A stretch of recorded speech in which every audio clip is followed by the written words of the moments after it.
Good morning. My name is Brianne Letta, and I am a student ambassador for the Fair Media Council conferences this week and a journalism student at Stony Brook University. Due to breaking news, we had to cut the session with presidential historian Douglas Brinkley short yesterday. We're working on rescheduling him for a later date.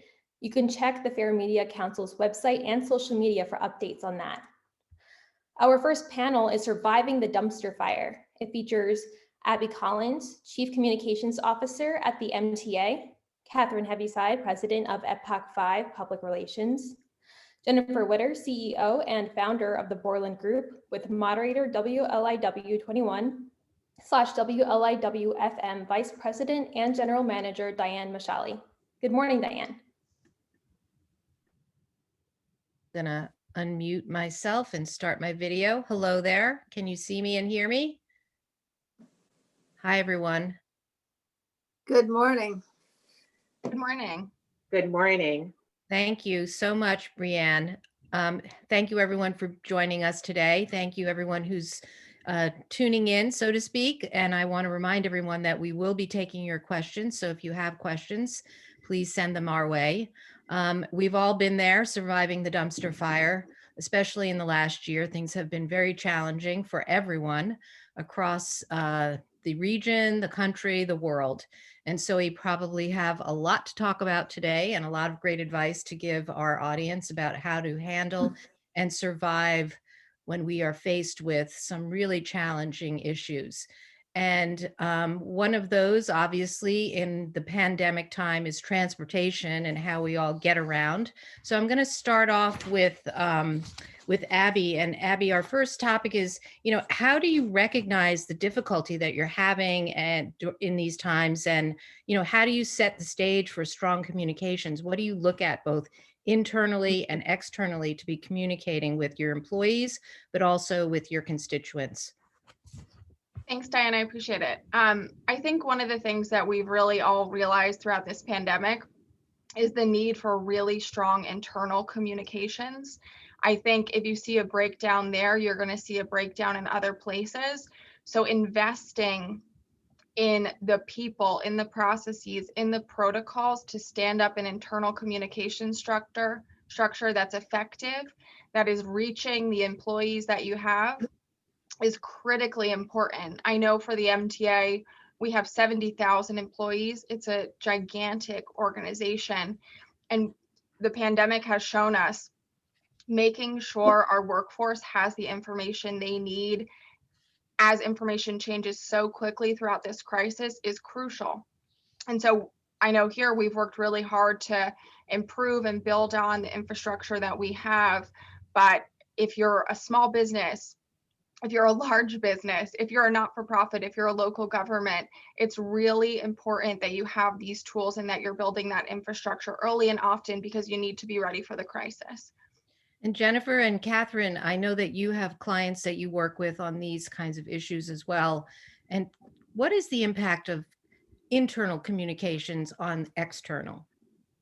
I think it's critical because if you do not have that information in place, as Abby was saying, then nobody knows what to do, where to go. I remember during Superstorm Sandy, when even though we were warned about it, a lot of firms were left flat-footed and they could not communicate with their staff, and the staff didn't know, should I come into work? Who should I speak to? So I feel that with internal communications, you have to have not just a plan, as Abby was saying, the infrastructure, but you should revisit it with your staff on a regular basis because things can change. The environment in which we live is so fluid. So having an up-to-date plan and reviewing it on a regular basis, it can be once a quarter, it can be twice a year, allows people to have that muscle memory that when things go awry, they can immediately launch into action. And that's what I advise my clients. And Catherine, what happens when you don't have that kind of a plan on your external communication? Well, whether it's internal or external, misinformation fills the vacuum. Mm-hmm. Misinformation, anger, and rumor. And just as continuity planning for a business is important, crisis communication is really a blueprint for preparing for a crisis and how to respond to a crisis. So we're always, we are a proponent of a plan. I have to say that, large companies or organizations like Abby represents really know that plans are important and invest in it. For smaller companies, very often they spend more time planning the company picnic than they do for preparing for a crisis that could damage their reputation or even put them out of business. I couldn't agree more with Catherine about smaller businesses. My business is built on smaller businesses. And it's like they put it to the side because it's not going to happen. It's not part of their day to day. But as I advise my clients, these things can happen. And as much time as you focus on the company picnic, you should also focus on having a plan, because the damage is much more severe when you're a smaller company, because unlike the MTA, you can take a blow or two, but a smaller company can literally collapse if they don't have an actionable plan in place. What do you do when your external communication, when we all know that with social media and the way that people consume information these days, that if something gets reported or gets into the water cooler, it's almost impossible to stop that information, especially if when it's not correct or it's misrepresented, and can create a lot of chaos for an organization. What do you do about that? How do you deal with those kinds of crises in your communication to your constituents when something goes awry? Well, I have to say, I quote Mark Twain to my clients, which is, a misinformation or a lie can travel around the world faster than while the truth is still tying its shoes. So, I think we have to really be aware. And I do know that there was a rumor around the election that was shown to be wrong, but in the meantime, it had 885,000 retweets the rumor was that the Catholic Church had endorsed Michael Trump. And that immediately went like wildfire around the world. A day later, the Vatican sent out a denial of that, and that slowly slogged along for 85,000. So, it's just, we have to be really aggressive. I mean, we're in a world where there's a less forgiving public, and there's more blame, there's more lawyers, and there's more lawsuits, and there's more critical media and more social media, and the internet has changed it all. It's become the Wild West. What are some of the tools that you have to employ, Abby, when you start to see things about the MTA or other parts of your business that are not correct and that you have to get on top of before things get totally out of hand? So I think there's a lot of tactics that you can employ, but I will say that, to Catherine's point, we're living in the age of misinformation. It's hourly, it's daily, it's weekly. We can't get out of it, frankly. And so it's really important that you yourself, whether it's your CEO, whether it's your senior team, really are a trusted and credible voice for the organization, and that you are communicating directly to the public and directly to your employees early and often. What I have found throughout my career, both in the private sector, at the MTA, and government, is that you need to attack problems aggressively, especially those that are the type that will fester or create doubt around the organization or just continue to spread that misinformation. So you really need to leverage the senior voices from your organization to combat that misinformation. And you also need to find trusted surrogates. Let's talk about the vaccine as an example. There is so much misinformation out there about the vaccine, but what survey after survey shows is that local healthcare providers, doctors, nurses are incredibly trusted in disseminating information about the vaccine to New Yorkers, to people across the country, across the world. There was actually a survey in Axios this morning that talked about folks who hear from a friend that they've received the vaccine are more likely to get it themselves. And there's been actually a 6-point increase in trustworthiness for the vaccine just this month. So it's not just about, really, it's a multifaceted approach. You need to leverage your internal people to attack misinformation head on, and then you need to find additional sources who can also bring credibility to your argument to get people the right, correct information and continue to stay on top of it. And I'd Jennifer, like to for add small, on that. sorry, Jennifer, for small businesses, what can they do that Well, don't have all the tools that like the MTA might have? exactly. And what I was going to add on to Abby is that with small businesses, you make do with what you have. And that doesn't mean it has to be any less broad-based than the MTA, but you really maximize the talent that you have. And for example, with social media, what I say is you should have 1 or 2 people who are just targeted on monitoring what is going on in social media. It's akin to the war room. And as soon as you see something that is out there that is fake, that you would, as Abby said, attack it and to dismiss it and to make sure that that is communicated internally as well, because your internals are also going to be looking at social media, and you want to make sure that your external audience and your internal audience are on the same page about correct information. You don't have to have 89 people working on it, but what you do have to have is a group of people who are assigned to specific tasks. Like one person should be addressing the internal audience, another person should be social media, finances, who is going to be talking to the media, who is the spokesperson, and they should all report to one person, because then you get the messaging and positioning threaded throughout all the different buckets so that everybody is speaking in a singular voice.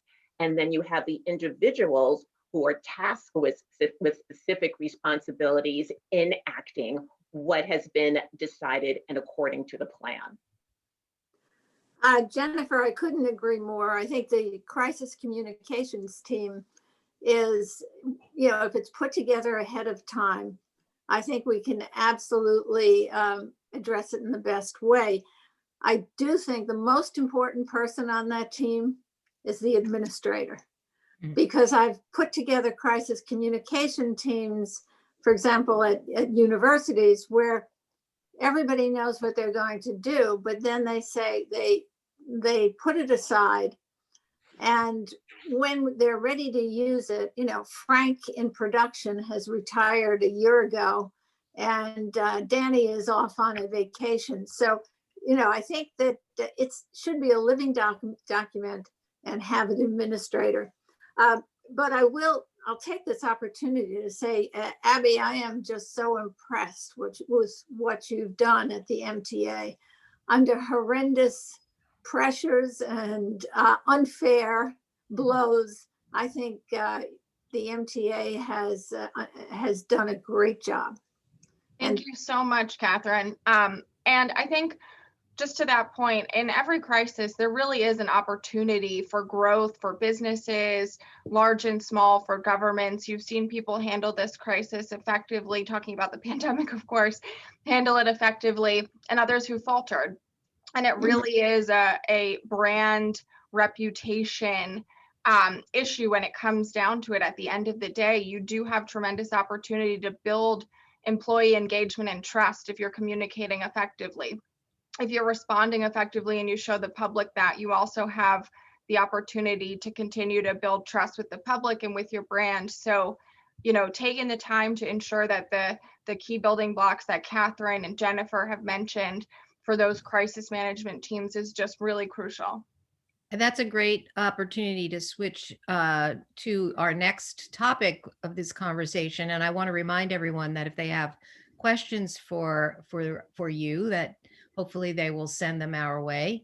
But brand management, virtue signaling this year, and at other times in companies' histories, we've all been challenged to basically talk about as a company, what are our values? Where do we stand with Black Lives Matter, with politics, with all kinds of things that may or may not necessarily be at the forefront of your business communication in a normal, if there is such a thing, cycle. But this year has been particularly challenging, the last year. And how do you handle that? What should you do? What should you not do? How do you do it when you want to communicate to about your brand, where your brand stands in terms of all these critical issues in our society? I think that what brands should do is to be honest and authentic. In the past year, April is going to be Diversity Month. Mhm. May 25th is going to be the anniversary of Mr. Floyd's murder. Yeah. And last year, after that happened, you see all these brands, all these companies, big and small, doing the Black Squares, giving their employees Juneteenth off. But what has happened since then? Have they been walking the talk? Have they been implementing and executing programs that move forward their initial responses to both incidents? And with CEOs in the past, they would normally shy away from that. But what is now being demanded of them by their stakeholders, by their employees, is that they have an active voice, and they just can't sit there and think that it's going to wave on by. And I feel that to have a strong brand, that you really must be able to not just put up a black square to give people a day off, but to create actionable items, such as incorporating an implicit bias training program, having speakers come in, creating an inclusive environment where everyone feels welcome, and to ensure that everybody understands what you're doing and why you're doing it. Because if your staff, if your employees don't understand, there will be misinformation, as Catherine has said, there can be mistrust, and it can create the polar opposite of what you're trying to create. Jennifer, I couldn't agree with you more. And I know that we've been dealing with a whole year now of crisis. Hospitals and nursing homes that are clients, of course, the pandemic, and then a number of private schools, particularly, and then some public, with the Black Lives Matter movement, and the kind of the shocking recognition by the principals or the headmasters that they didn't have an inclusive environment. And to one school in particular, to their credit, they formed a group within an advisory panel of alumni and students to help them walk through who do they bring in to talk to them, how do they make changes in their organization. And I have to say that not all of the recommendations were accepted, but enough of them, it was a good first step. So it's just, I wish I knew you were available at that time, Jennifer. We have to talk more. I would be happy to, because, in addition to owning a PR firm, I'm also an active speaker. And last year, surprise, surprise, my most in-demand presentation was on implicit bias. And I can tell you that some of the questions that I was asked really floored me. And as a trainer, you have to keep neutral. You have to not express shock or anger or dismay. But the lack of knowledge and the lack of moving forward is pretty astonishing, even now after all of these events have happened. So really, a lot of these brands have to start not at ground zero, but -1 in some instances. But as Catherine was saying about the private school, if they take that true first step and they go forward with those steps and they're trying and they're moving forward, then I applaud them. Yeah. Well, we'll talk after. Okay.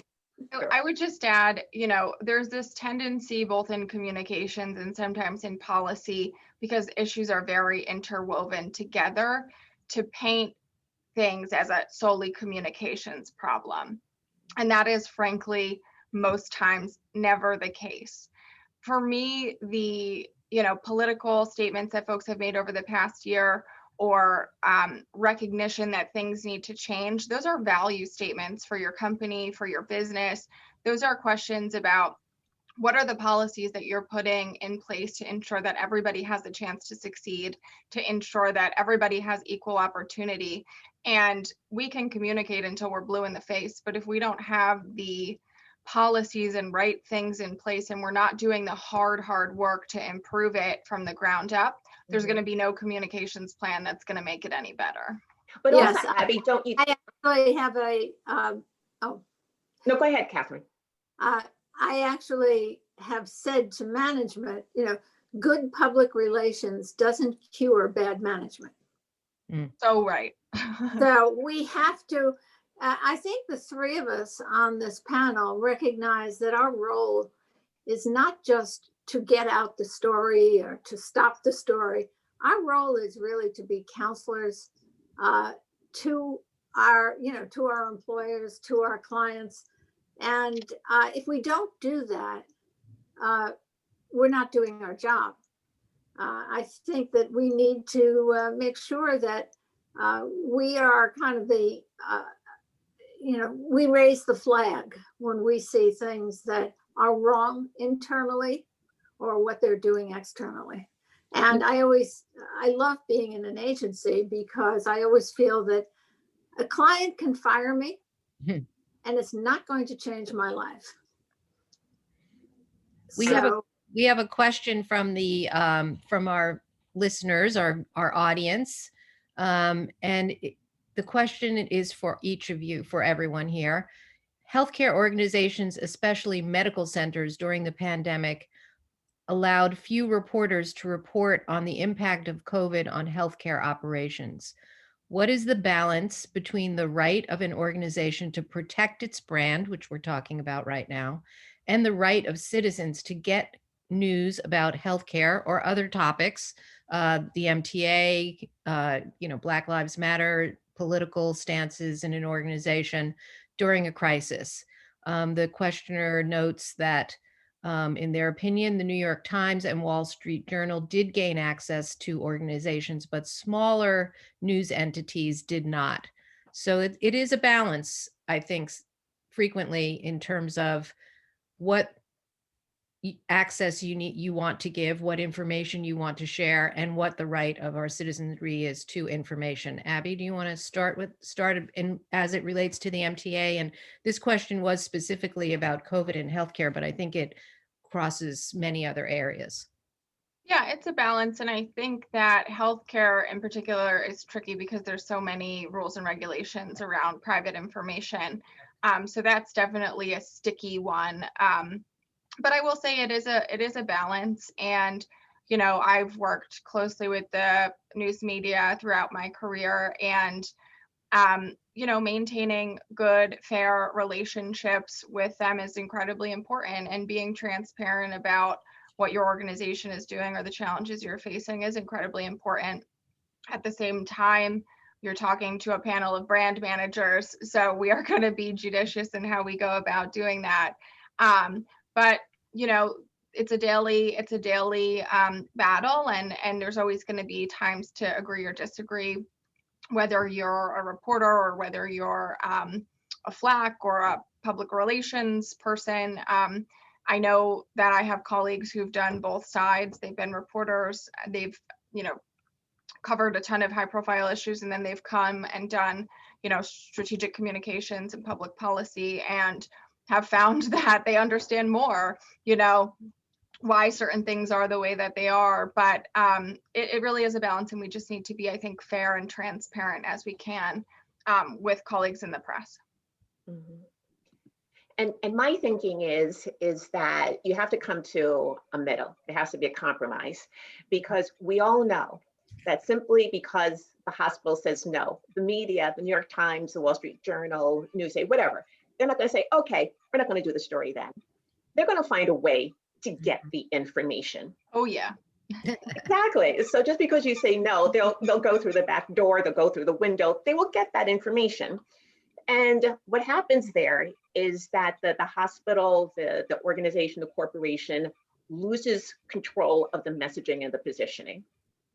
So there has to be a way to get that information out. And maybe that is to select a few individuals who can communicate, get them media trained, have them understand the messaging and positioning, have somebody there, the PR rep, to sit with them as they're talking with the media, because they may not, they may be doctors, nurses, they may not be accustomed to it. They may feel nervous. And to go forward with the information that they have and offer people up. But if you clamp down, put a steel door to the front door, that doesn't mean that that story won't come out. And so would you rather have it come out with you having some control over it or no control? And then if the information is incorrect, guess what? You've opened up a kettle of fish where you now have to put your time, energy, and resources into that new crisis that really could have been averted.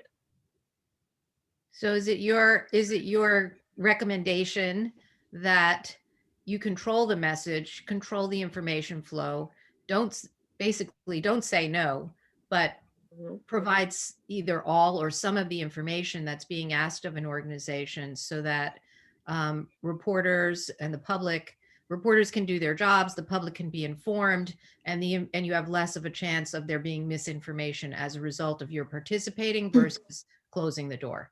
Absolutely. I had an issue with this. Obviously, I can't go into detail about it, but that's exactly what we did. And the result, it was a full page story in the New York Post. And if we had said, no comment, we're not going to talk, our end of it would not have been reflected. And as a result, the CEO spoke to the reporter directly. We went through the points beforehand. He was very savvy with the media, and there was no blowback to it. If we had not done that, it would have been bigger. And the other thing is that the employees read this Post story as well. They were unaware of what was going on because of the nature of the situation. And when it came out, they understood what the two sides were saying, and it balanced in the favor of my client. So that's exactly what I'm saying, Diane. Thank you. I think Okay. Jennifer nailed it. I mean, I think that's exactly the type of approach that you have to take to make sure that your voice is being heard. And we talked about misinformation before. You've got to be able to counter that misinformation and to push back on people who are spreading it, and engaging and making sure your side of the story is told in there is critically important. Yeah, I think it's particularly difficult in this pandemic because good luck in getting a doctor trained in media training.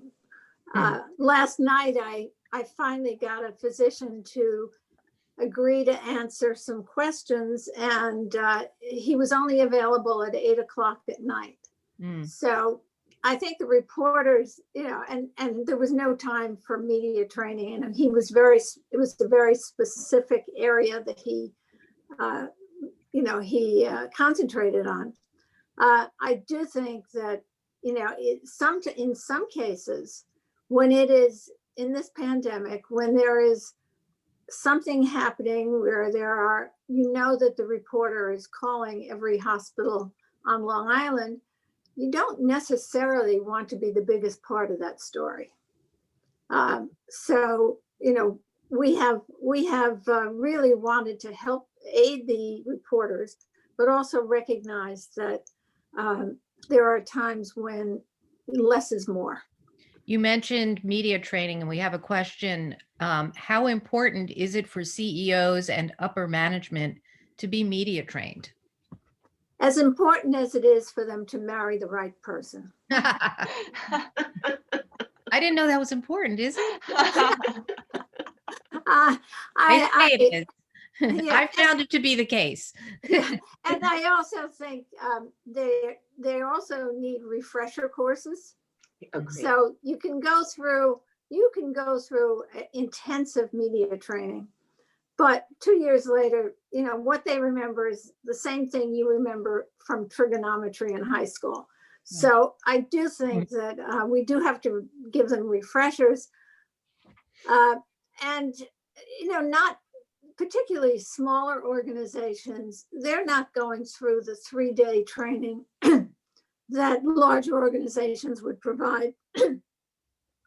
And some, I mean, and some CEOs, excuse me, like Pat Foy of the MTA, I think he was born media trained.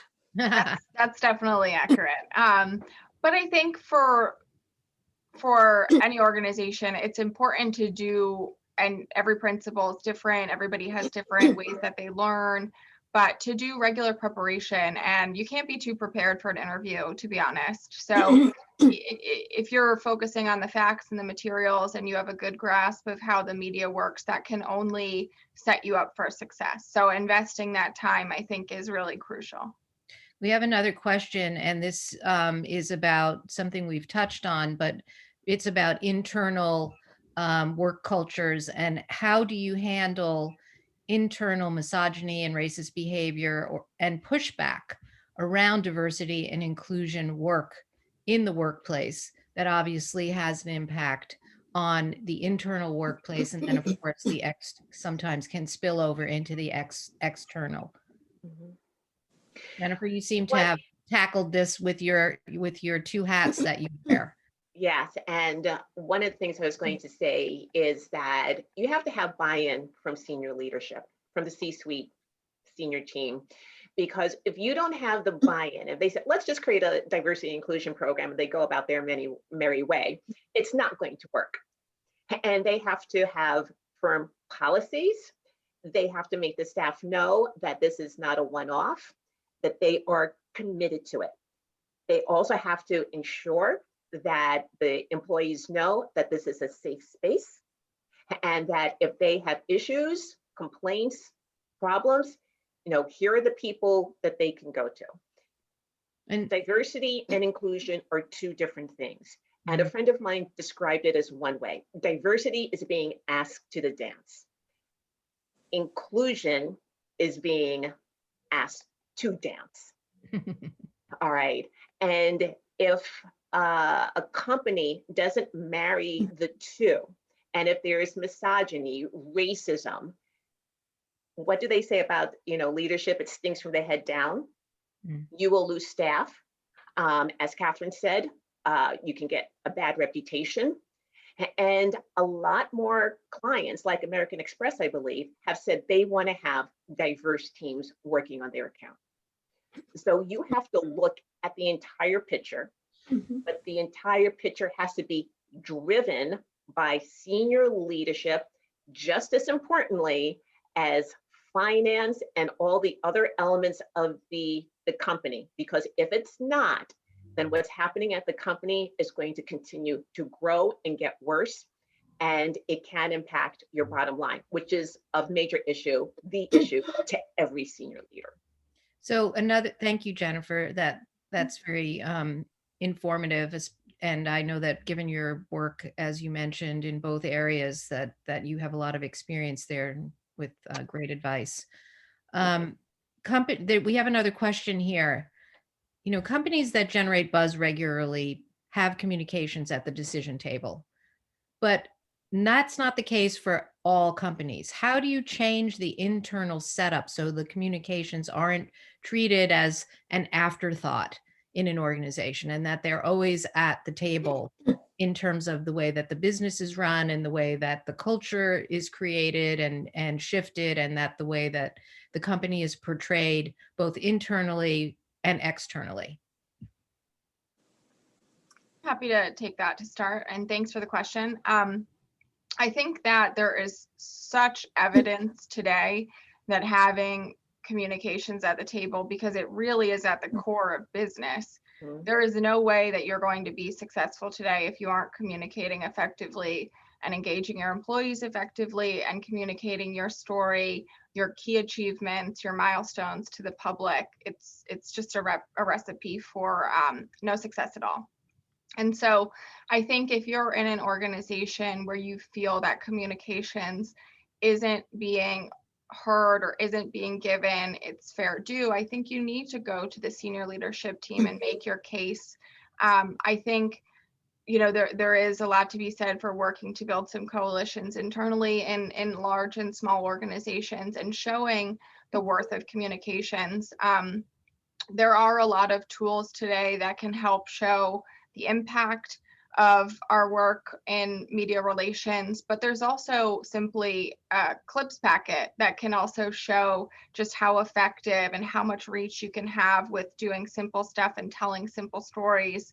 And I don't mean simple, engaging stories about your brand and your company, but I think there is no way that you can not only that you can grow without focusing on communications and without putting your brand first and putting your brand out there. I mean, look Well, what happened I this don't past. think, Go ahead, Catherine. thank you. I don't think that sometimes it's becoming easier to make that point that we should be at the table. I think that sometimes if you enter a business where that is not the case, I think you have to demonstrate in the language they understand. Mm-hmm. Demonstrate, I think, not just with clips, but with evidence of how it's impacted the bottom line, and which can be difficult, but it can be done.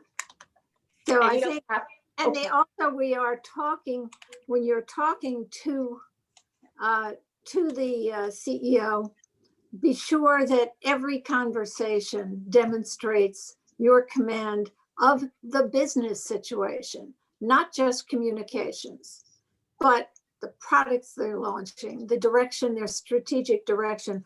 I know that when I was inside, I requested that I get a copy of their strategic plan, and then built my communications directly from that plan, and then brought it back. And from that point forward, I sat at that table.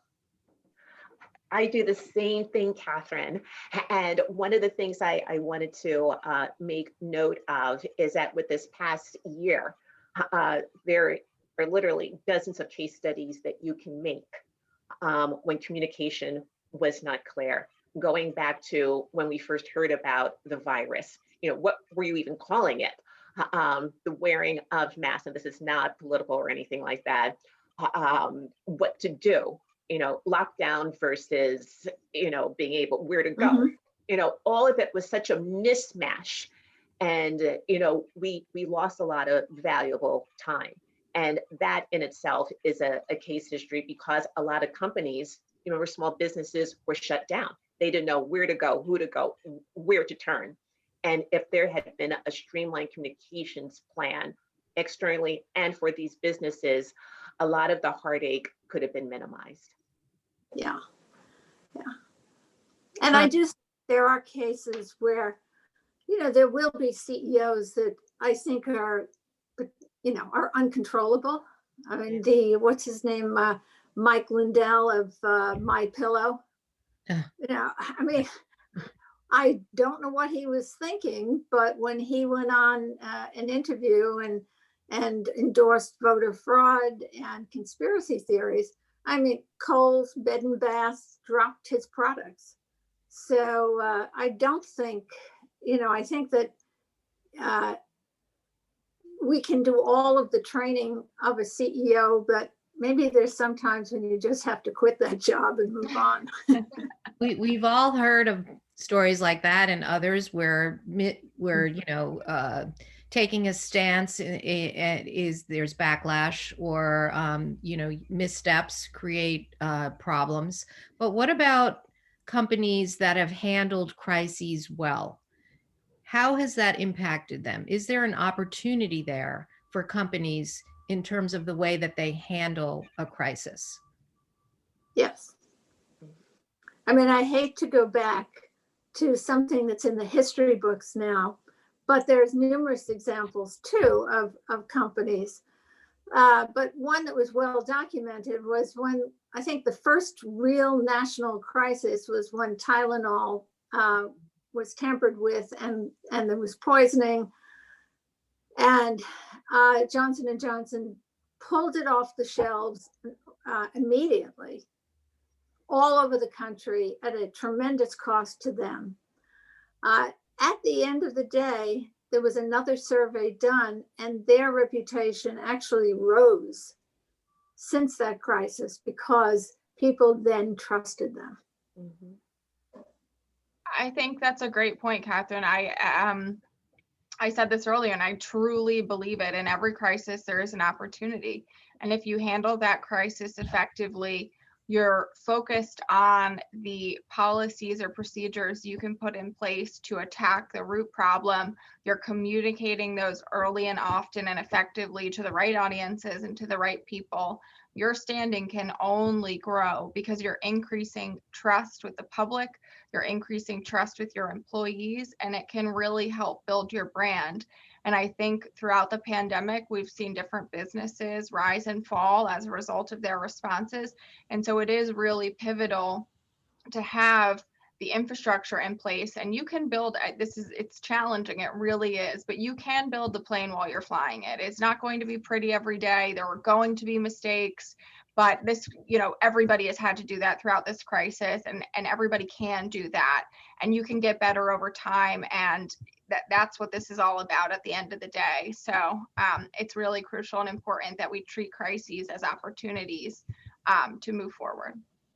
We have about 10 minutes left, so I just want to encourage any last questions to come our way. And we're going to move on to our final topic about the two types of dumpster fires. One that comes from out of the blue, we've seen that this year and beyond, and one that businesses unknowingly set themselves. So what's the best, how do you handle those two different kinds of crises? And then before we wrap up, I want to ask you to give us some of your best advice. Well, Okay. Go ahead, Jennifer. Catherine. No, you go. Thank you. I would say is that every corporation should have a crisis communication plan, as we have been saying throughout. And before I started the Borland Group, I worked at Ketchum Public Relations, and with our clients there, what we did was to work with the client and identify what are the 5 top issues that may impact your company. For example, I represented, along with a team, Federal Express. So what is, one crisis? And that would be obviously if a plane crash. How would you, work your way through that? And then there are the unknowns. And I think that we've had enough unknowns, not just with this past year, but going back to 9/11, when we had the SARS outbreak, Superstorm Sandy, you can put a skeleton together of how you would approach these unknowns, because you need to have, as we said, the plan. So you can definitely address the knowns and the unknowns, but as we've been saying through this, it has to be a plan. And for larger organizations, to put aside time to actually work through the plan. And when I say work through, to have an actual exercise, and then see where the gaps are, where the strong points are. And if you're a smaller business, you may not have the time or the revenue to do that, but you can at least go through a day, review the plan, and see as much as possible where the weak points are, who to address them, and come back with a stronger plan. Yeah, I can second Jennifer's comments. With smaller organizations, it's been our experience that the pandemic, Sandy, those things we have, you can respond intelligently because you have a plan and we usually would have, if you have a food company, we have a supermarket chain. And when we first got them, we established what are the likely things that may happen, write a media statement, have it vetted by the attorney and approved, and then we'll have it in our files, because you can be sure that if there was a food tampering incident, and you don't want to release a statement to the public that hasn't been approved by your attorney, the attorney's playing golf somewhere and you're not going to find him or her. So we have those, but usually most most crises have simmered for a long time. They are, maybe perhaps it's management malfeasance and it's discovered, and you have to inform your shareholders, your customers at some point, but you then have the time to put in place either letters or emails, if they have to be translated, some of them into Spanish or another language. And then, we really have to make sure that we time it, we organize it, and then when it's announced, you have everything in place. That's ideal. Unfortunately, even though something may be simmering, and we do a lot at Epic 5, we do a fair amount of crisis work in addition to regular public relations. We find that someone will call us in, something that's been going on for 3 months. They'll call us in and say, we're going to fire the president on Friday, and this is Wednesday. Can you take care of everything for us? So, I would, if there are any potential companies out there that need crisis work, please call either Jennifer or myself early. Early and often. It's not going to cost you any more. Should you, if you have a plan, or once you put your plan in place, either one, what should you do with it? Should you practice it? Should you do exercises? How do you know that it's going to work? And you know what the gaps are? Well, as I was saying, Oh, go ahead. as I was saying earlier, you do have to work your way through it. I mean, you can write it down on paper. And with FedEx, we actually had exercises where we went through the plan and pinpointed what the particularly strong areas were and where some areas needed to be worked on. But again, if you're a smaller company, you may not have the resources for that, but you should do as much as you can because you are working with experts. And, for Catherine and myself, this would not be our first rodeo. And so you lean upon our expertise, and we work as partners with you to create a program that is as strong as possible. And there are wrinkles all the time. And the blessing of the plan is that you should be able to address those wrinkles, those health spots, as I say. And we have honestly about 5 minutes. And so before we wrap up, I want each of you to please give us your best advice for handling dumpster fires, internal, external, known, unknown, who knows what, as we work our way through the world that we're in these days with so many things. And that's always happening, but it's been particularly challenging for the last year plus at this point. So Jennifer, we'll start with you. I would say rely on the experts. Don't try to put it out yourself. Mm-hmm. And communications is more than putting out press releases and writing newsletters. It is should be considered a strategic part of your organization. And with dumpster fires, they're going to happen. It doesn't have to be on the level of pandemic, but it can be food poisoning from your restaurant. So you should have a crisis communications plan. You should rely on the expertise of your communications partner, and you should ensure that there is buy-in from the head of the organization all the way down to the lower level of the organization. Catherine? All right, I guess the lessons I've learned over 35 years at Epic 5 is that with a crisis, you must act swiftly and decisively, because if something happens to an organization, very often the public will see you as a victim. But if you don't move swiftly and decisively, you can easily become the villain. So make your choice, victim or villain. And I'd say, plan for it, but recognize that in some cases, you must make those hard decisions quickly.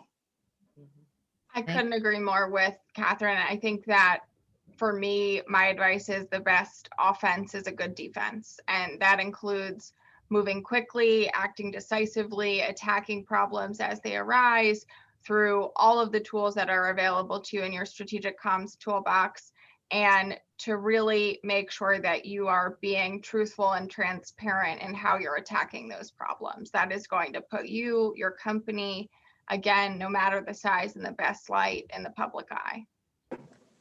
Well, thank you, Jennifer, Abby, and Catherine, for what's been a great conversation, and for all of your great advice. Thank you to everyone who's been watching and all of the great questions. Thank you to the Fair Media Council, to Jackie and everybody there who has facilitated these kinds of conversations and all the work that they do on a regular basis. It's very important, obviously, for all of us, both in the media and for our citizens. I want to remind everybody that this conversation has been recorded if you joined us somewhere during the conversation, and it'll be available for up to 5 days for all access pass ticket holders. And if you want more information about the Fair Media Council, you can go to fairmediacouncil.org. And thank you very much. I hope everybody has a great day. Thank you so Thanks much. so much. Goodbye. Thank you.